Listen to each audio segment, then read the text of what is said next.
Hi everybody, welcome back to Recruitment Uncensored with me, Kate, who is the normal host, as you all know. Now this is a Recruitment Uncensored first because I have two guests on with me today. I've never done this before, so not sure how it's going to go because we can all talk for England and Wales probably put together, but it's going to be a good one, packed with loads of information on what we're talking about today, how to write job ads that attract quality candidates. So my two guests, I've got Matt Kirk on with me, the annoying recruiter you can see there. And I've also got everybody I'm sure knows, Mitch Sullivan of Copywriting for Recruiters. I'm going to get stuck in because we've already been talking in the green room for a good half hour about all the questions that we're going to cover off for you today. But before I do, I want to remind you, this is live. So if you've got comments, you've got questions, chuck them in and I will bring up as many as I can as we go along. Anything we don't cover off, we'll cover off for you after anyway. So let's get started. And I'm going to come to you first, Matt, on this one. What is the biggest mistake you see recruiters make when writing job ads? Well, I think this we were talking about before, weren't we? I think that the simple answer is that people take a brief from the client and they rely on the client very heavily to give them every reason why you might want to be working in that organization. And sometimes you can get great information from them, and you definitely should do it. But it's much more important, from my point of view, to get into the candidate's head. A great example is a job ad that I've done where I wanted some directors for an architectural practice, and when I started asking round directors what the biggest annoyances and frustrations were in their life, it wasn't the money, it wasn't the benefits or anything like that. It was, they order their own printer paper, they refill the printer ink themselves, they take the bins out at night, they don't feel like they work in a proper business. And basing a job ad on that sounds mad, but it solved a lot of people's problems. And you can't really get that from an employer. You can only get that if you focus on a candidate. If you walk into their world a little bit, and the only way you can do that is speaking to a lot of them. If you walk into their world a little bit and ask them what is the biggest thing that's frustrating them, what's the biggest thing that annoys them about the profession, about the job they're in right now, about previous jobs, and you can start to build a picture of actual reasons why people might want to, move jobs that they're not even thinking about themselves at that moment, but when they see it in an ad, a little, light bulb moment for them, and they click apply, right? Plays on their emotions then, doesn't it, as well? Like the real, like you said, the frustrations. And I've just never thought of it that way. Like you get into the candidate's head and write it based on that. I never did when I was writing job ads. I never did that, not once. I mean, you've got to make sure it's real as well, right? You might have a massive list of things that frustrate your candidates, right? And not every company can tick every single one of those things off the list. But if you need to go back to your client and say, these are the things that I really want to focus on in when I'm talking to people, how many boxes are these? Which boxes do you tick? I think that's where you're going to get your high quality applications from your job ads. That's where you're going to massively improve it from a starting point. That's probably the biggest mistake people make. Obviously, instead of doing that, people, we touched on it a little bit before. I think people seem to think that no matter what you put in your job ad, if you put a title up and put the job title up and you put the salary up, you're going to get the same people applying. That's not the case at all. And I think if we focus on the candidate and not, we can write the job ad from that point of view. Instead of, I think, and Mitch is going to touch on it, instead of copying and pasting, job descriptions, that's going to make a huge difference. That is the biggest mistake people make. Yeah, no, and I see it happen myself, it happens all the time. Mitch, I know we were having a good chat about this before we went live, and you've got some stuff to add to this. On top of what Matt said, what would you bring around the mistake that recruiters are making? And I suppose why they're doing it? Okay, look, as Matt said, the biggest mistake is using a job description and expecting it to perform like a job ad. A lot of people see it as interchangeable. They kind of mean the same thing. Job ad, job description, what's the difference? It's almost as if if you're making it publicly available, it becomes an ad, even though it's actually just a description. And so what it looks like, because it's being seen as, you know, it's in a marketplace competing with other ads, other job posts. So, you know, most of the traffic on most job boards is actually people that don't actually need another job. Yeah, they're in a job that they might not be challenged by quite as much, or they're getting a bit bored by, and they're looking just to see if something catches their eye. You know, and the difference between, you know, going back to Matt's point, between a good job ad, a really good job ad, and a bad job ad is sometimes only the difference between 40 and 45 applications. But it's those 5 extra applications that the bad ad didn't get because it was a bad ad and it only talked about what it wanted. Yeah, it's all about the company. It's all about what you'll be doing, all the tasks, responsibilities, big list of qualifications that you need, you know, blah, blah, blah. And then, you know, a fairly archaic kind of response mechanism, yeah, which is send your CV. I mean, how many people who are in a job have an up-to-date CV? Yeah, so God knows how many people are being lost just by writing, only giving them the option to click apply. So look, to answer the question succinctly, it's the thinking. It's, well, why are they? Because I know the 2/3 of these ads don't work, certainly don't work first time, so they just keep repeating, or they go to agencies if they're in-house. Agencies don't have to fill every job because of their business model, so they're filling, you know, 1 in 4, 1 in 5. So it just becomes a numbers game, really, for both sides of the fence. The thing I'm fascinated by is why people do it, and I think there's different reasons depending on who you are. I mean, a hiring manager will have different reasons for putting out a job description than an HR person would have to an in-house person to an external agency. What do you think are the biggest? What do you think are the biggest reasons why people do this? Knowingly putting out, just copying and pasting the JD, or putting out a version of it that is, you know, it's highly reliant and maybe sprinkled with a few adjectives. Well, I think talking from why I did it and what I see now is I was never told to do it that way. And I know you would say, well, can't you think for yourself and write your, you know, but when you start as a trainee, you sort of go by what other people are doing, aren't you? And what you're sort of told to do. And look, from being completely honest, and I remember feeling this way, it's just easier for me. I'd qualify the job with the hiring manager, I'd have the job description, I'd put something together based on that because it felt like the easiest thing to do. It would never have crossed my mind to, why didn't I think about doing something different? I also probably would have been like, am I allowed to do something different? Do you know what I mean? So talking from personal experience, I think it's just, well, that's what everyone else is doing, so I'll just do it that way as well. There was never any thought of, why didn't I try and do something different? Or just never crossed my mind. Or a better question that people should ask themselves is, why should somebody who's qualified to do this job and in a job, why would they even read it? It's a job description. Job descriptions, you know, I think we can all agree 100% they're boring. They're long. Some of them are so outdated as well, aren't they? They just send you a regurgitated one they've had for years. They're inaccurate, a lot of them, but they're boring to read. And it's all about what the company wants. It's an inventory of what they want. It's a detailed record of all of the component parts of the job. Yeah, sprinkled with. I mean, you do need some of that. You do need some of that in an ad, don't you? Because I think there's that little recognition piece of, oh, actually, yeah, I can do that job. I'm qualified to apply for it. I think that's really important. But it's not the whole ad, you know. And I think you'd be the first. You know what? One thing I let off you, Mitch. You know, you have it at the bottom because it's not a reason to work there. It's just a recognition piece. That's it. Yeah. Right. The job description. Yeah. Look, I think honestly, I think a lot of it starts with hiring managers.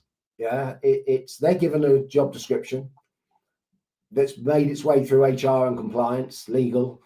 Yeah, so it's kind of boring to begin with. Yeah, and the hiring manager is only in buying mode for the most part. 19 times out of 20, the hiring manager is in complete buying mode.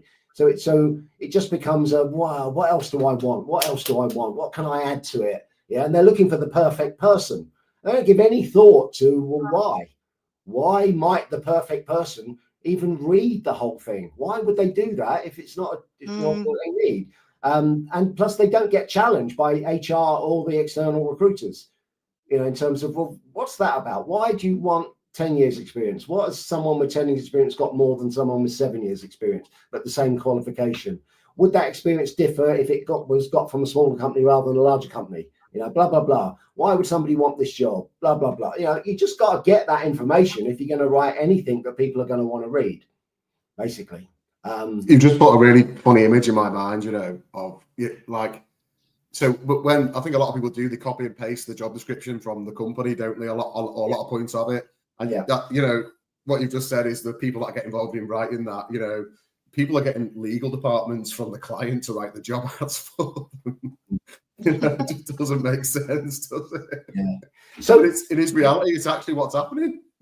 All right, look, I could give you a whole bunch of reasons why all these various people do what they do. I'll rattle them off very quickly.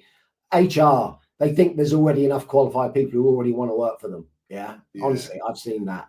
They're basically administrators at heart. They're more concerned with the fit of the candidate rather than how we're going to attract them to the job. So that's the part of recruitment that they probably feel more valued in, or they just don't know how.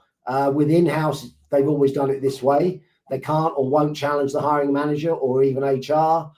A lot of them seem to be obsessed with process and candidate experience for some reason, which bothers me slightly. Or they're overworked and they get dragged into non-hiring activities, non-recruitment related, and they end up, going, becoming HR people. And with agencies, the same that I've said before, plus they don't have the time. They're playing the numbers game. I was just going to say that and I remember this so vividly. I pick up a new role from a client and that burning desire and drive to be like, I've got to get on the phone and start speaking to people and having to do a bloody job ad, which for me wasn't enjoyable. It was like, just get it done and get it out. And I think that is sometimes you lose the quality then, don't you? Because you are then like, just copy what it says on there and from the chat with the hiring manager and get it out. If we change that scenario and suddenly that was a job that you had to fill, that doesn't matter why or how, but you have to fill it. There's nowhere else to go. You're it. Would you have put more effort into the ad? Or would you just done it quick, thrown it out there, see if you get lucky? Because sometimes you will, by the way. Bad job ads. Yeah, you do. The right person sometimes, because it's just the right person sees you at the right time on the wrong day, or the right day, then they'll apply because their boss has pissed them off or they've just finally had enough. Yeah. Can I just go back to something? I don't think I think you just said something, Mitch, HR, reason HR, right? I don't think most HR people know why people would want to work for their business, not the real reasons. I don't think they actually know in the first place. Like recruiters don't know, I think, a lot of the time, but HR definitely don't know. And I'm just going through some notes that I've taken on briefs recently. And you ask the HR person reading that, why would someone want to work there? And the answer is something like the people. We're like genuinely we're like a family. I know that's a bit archaic, but that is kind of what people say. There's no actual substance there whatsoever, even from them, which is why I need to go to the candidate every time, find out from the candidate what's really annoying the living crap out of you. So you shouldn't be taking a job brief from the HR anyway. And I've done it several times. It's never been much fun.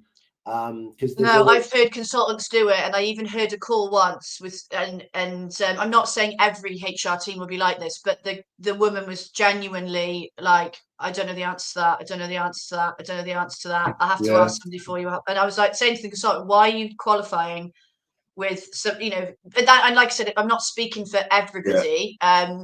We've got Thomas Woodham's on watching. Working in house for Sony Sports, the challenge you face is making JDs less corporate. Buzzwords sometimes make sense. We use video content to really capture, but Sony sells itself, if that makes sense. And I think that sometimes is the case, isn't it? You've got a brand with a name and the job ad could be shit, but it doesn't matter because people go, it's like, I'm using extremes here, like Apple and stuff, isn't it? But not all companies have that luxury, do they? So, it's really key about advertising correctly. I don't think it's that easy for big corporates, or not as easy as it was to get people if you're Apple or Sony or whatever, because I think there's a slightly different culture developing, isn't there, of, corporations treating people like shit, basically. So I don't think, I think previously that might have been an easy gig for Thomas to find candidates or whatever. But I think it's probably getting increasingly difficult. And, I think where people can focus there, there's no I don't, maybe Mitch, you have a different view, but I don't think there's a problem with using buzzwords or anything and, creating recognition in people about a vacancy or about what the job might be, but just think what's behind the buzzwords. Like I did a little bit of tech recruitment at one point, and the words greenfield projects have come up quite often. And I never really kind of delved behind only later on did I delve behind why someone would want to work on a greenfield kind of project. And it's, the simple reason is because they don't have to mess around with someone else's shit code or whatever, that someone else has done. They're starting it from scratch.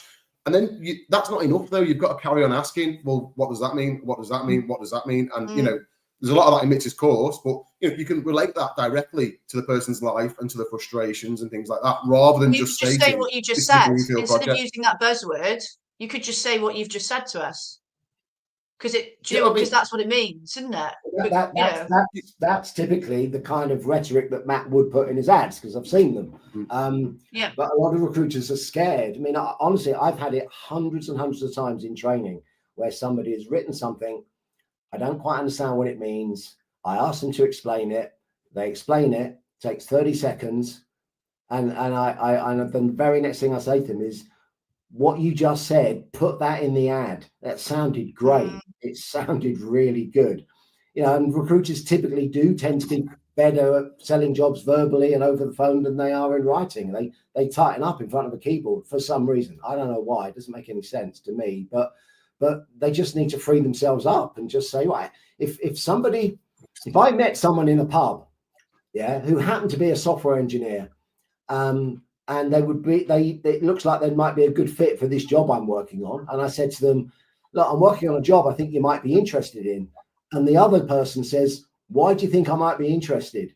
Whatever you would say in the next minute is what needs to go in the job ad. So literally just record yourself saying it, get it transcribed, get it into a Word document, then edit it so it reads nicely. And it's got rid of all the ums and the ahs and the swear words, I read a book, Mitch. I read a book years ago that you recommended, and I think it wasn't about job ads; it was about advertising in general. And I only really took one thing away from it, and that was, so we just discussed the greenfield project thing, and if you're in the pub with a software engineer, and that's a great idea. I think I might start going for drinks with my candidates to work out you really get under the skin of what the frustrations and problems buy are. A few pints. Yeah, I think that's a great shout. That's a great tip. But what's the greenfield projects? And I said, well, they won't be dealing with someone else's shit code. But what's the next step behind that as well? Is it less hours? Is it less meetings? Because I know software engineers have got a lot of problems with a lot of meetings. Is it you can get the job done better? Is it more family time? What is the eventual takeaway from that? That will often give me a basis for the job ad in the first place. It might give me like the kind of little hook at the start of the copy or whatever. Spend more time with your family. Work on greenfield projects, not on someone else's shit code. When you put all that together, I think that's what makes the most powerful job ads. When you keep on looking behind, behind what the reasons someone might want to work there is. And instead we've just got come and work in this greenfield project. Yeah, look at the same point. Exactly. I see the following line used a lot in job ads. I have done over the years. It's not endemic, but I've seen it a lot. And it's always accompanied with an exclamation mark. And those words are, "This is a brand new role!" Exclamation mark. And then that's it. And then it goes on to saying, "You'll be doing this, you'll be doing that." I go, well, why not tell them why that would be a good thing? Why that might be a good thing? So instead of just saying, hey, this is a brand new role, which means you won't be inheriting anyone else's legacy systems and you can do things your own way. Suddenly, that as the opening line to your job ad, almost ensures readership, because that's probably the biggest reason why somebody might be interested in that job is that freedom, that autonomy, that not having to clear up someone else's shit. And and there's lots of jobs that are newly created. That's how you sell that job, basically. Yeah, it's the same thing. But it's a thinking thing. It's people don't approach it from that perspective. it's, well, those kind of people, are they really going to look at my ads? Well, yeah, they might. You only need one or two to look at them or accidentally bump into them on social media, and you get them hooked in and they read it and it sounds interesting. You've got an increased chance of them applying, and you only need 2 or 3 that hit the mark. Forget the 324 people that were useless. They don't matter. People don't connect the dots themselves, do they? This is the thing. They don't connect the dots themselves and say, oh, this is a new project, this is a new position, newly created, therefore I must apply for these reasons. You've got to lay it out for them. My door's just gone. I've got to go for a second. I'm sorry. That's all right. My dog's this is how you know it's live. We've already sort of started covering this, but that's why I brought it on the screen. So we've covered off sort of a bit of the why. We've talked about some of the mistakes people are making. We've already started going into the things you can do to stand out. But I want us to really, as the sort of last cover off point before the top tip at the end, because there's lots of, I think there's more things we can bring into this that people can do to stand out. And it is, I think, it is a crowded market. And that is the whole point of these ads, isn't it? Is about them being something that stands out to the people reading, because that's how you're going to get more people applying, isn't it? So what else would you add to this, for people watching? Because there's going to be people watching thinking, right, I need to sort my shit out and change my job ads. Look, the simplest answer to how can you make your job ads stand out in a crowded market is to not write them the same way as most of the others, or all of the others probably. So that means, first of all, right, the job description is there just to give me basic detail, which you're going to need to include parts of that in your ad. But so you stand out by making the opening 2 or 3 sentences exclusively about why the candidate might be interested. That's it. You do that, more people will start reading and keep reading. And if you can get them halfway down the page, they'll probably read the whole thing, because if they're halfway down the page, they like what you've written. They're interested. They've taken on board. There's a couple of things there that I think, yeah, that actually sounds interesting.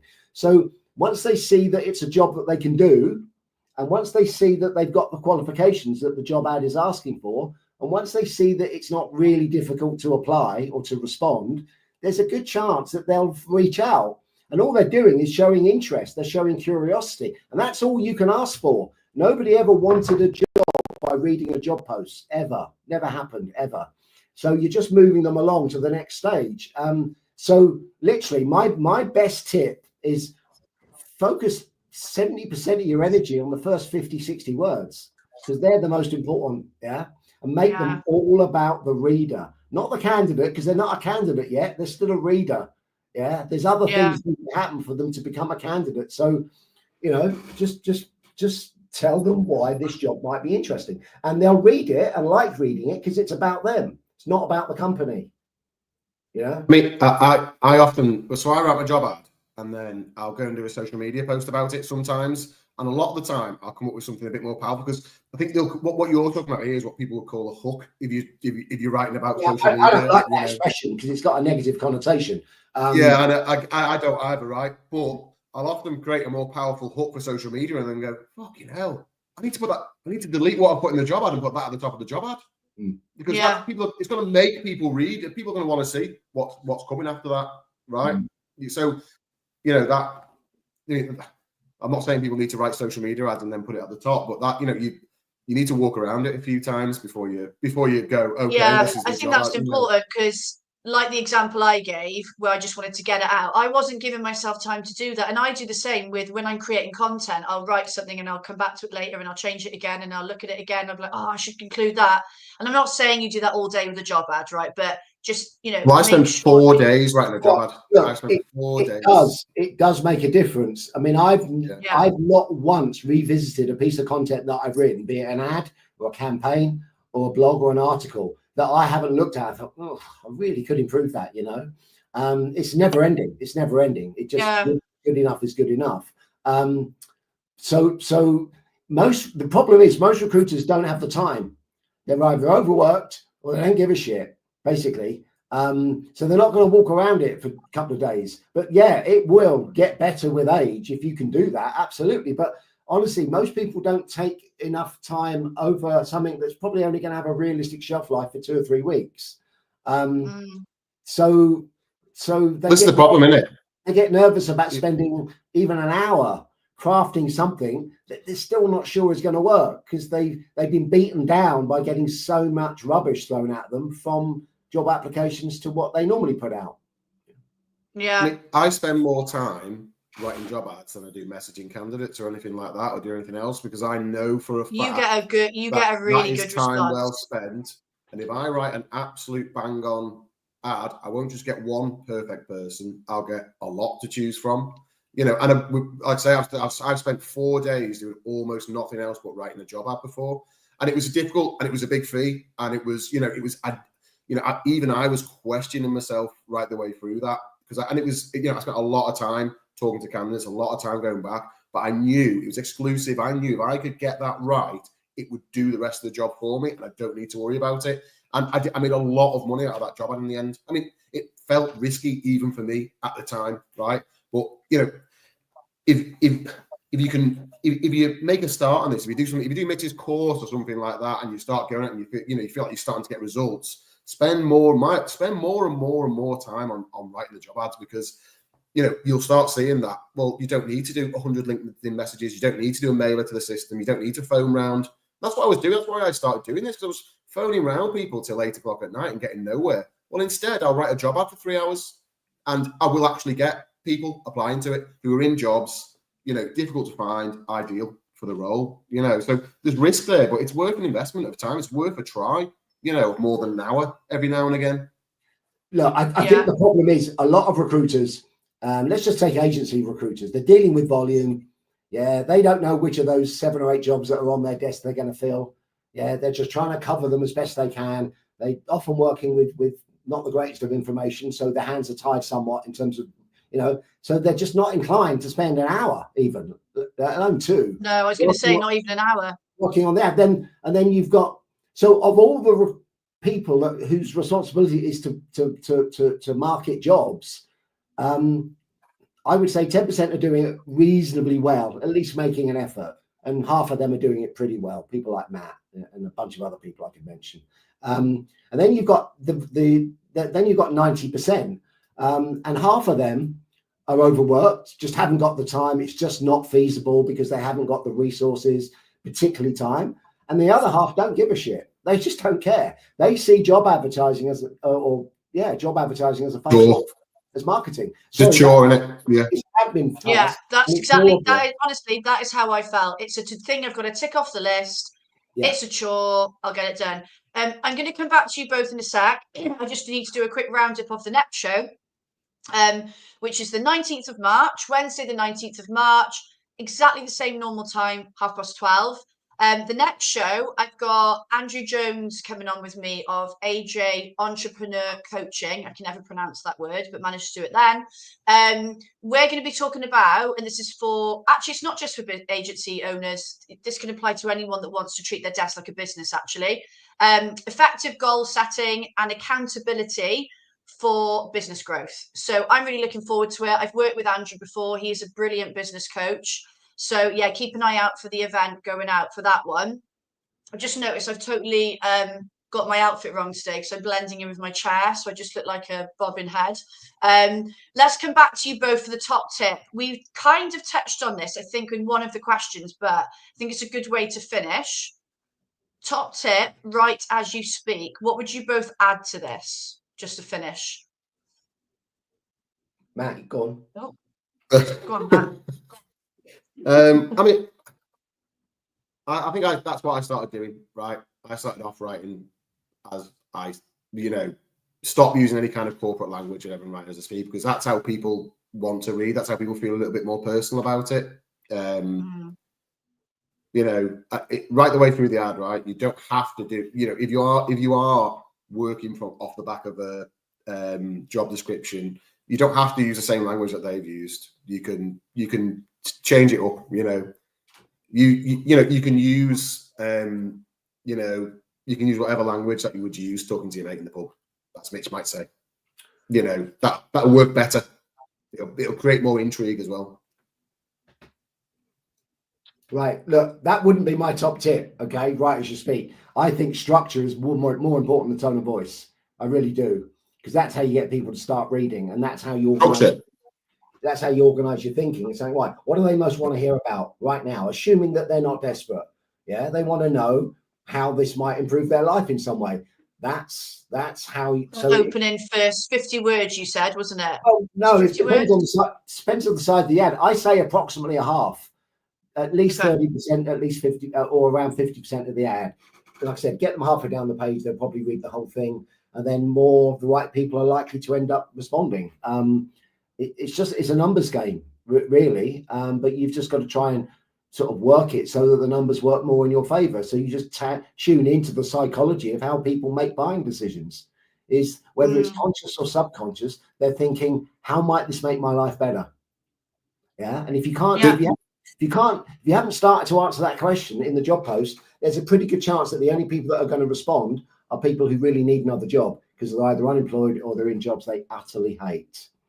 So I think get their opening to. I've been preaching this for over a year now, pretty much this one thing. When I get asked this question, I've even built presentations and seminars around just this one thing, literally.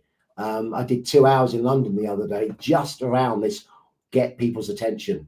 Yeah, structure your ad. Think about the structure, not about, because I get a lot of ads. Sorry, this is really long. Sorry. I get a lot of ads from recruiters who've done my training, a lot of them, and there's loads of good stuff in the ad, but it's kind of dotted around. Some of it's near the top, some of it's near the middle, some of it's near the end. And my first point is that some of the best people won't read down to the middle or to the end. And that might have been the thing that turned them on. Yeah.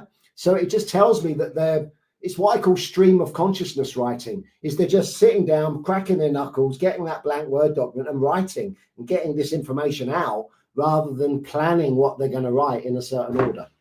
So that would be my tip, is think about what you're trying to achieve. It's not that wouldn't be my top tip either. For the price of one.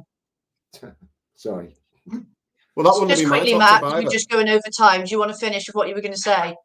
Matt does, yeah. No, I'd say that wouldn't have been my top tip either. The biggest thing I've got is. Oh, I thought that's what what we discussed it before we went. That's what I thought you said. Right, scrap that. I was a little bit surprised by it. That's not the top tip. The biggest thing. So I did Mitch's course like ages ago, and the way it got me thinking was interesting. But there was a few of these. But one of the things that was on it, and that Mitch told me, was that people who might want to apply to your job and who are reading the job ad, they don't have a CV right now.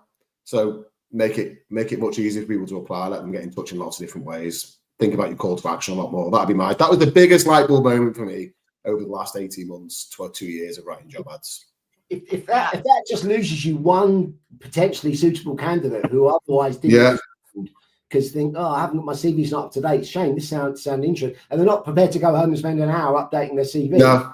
Or if they do, life takes over and they forget to do it. You got to get them in the moment. So that in my world is a tragedy when somebody reads a whole ad because it's probably a decent ad, and then they get to the bottom, they can't respond because the only option is to send an up-to-date CV. Yeah, it's the height. It works. It works too, because my inbox is constantly filled up by people just saying, "Oh, I saw this ad and I just want to get some more information." And they clearly don't have a CV. There's no CV attached. They're just inquiring about a job, and they turn into candidates and placements. That's simple as that. So it works 100%. That is the goal, right? That is the whole point of it. Yeah. Right. We're gonna have to close it there. We could easily carry on talking.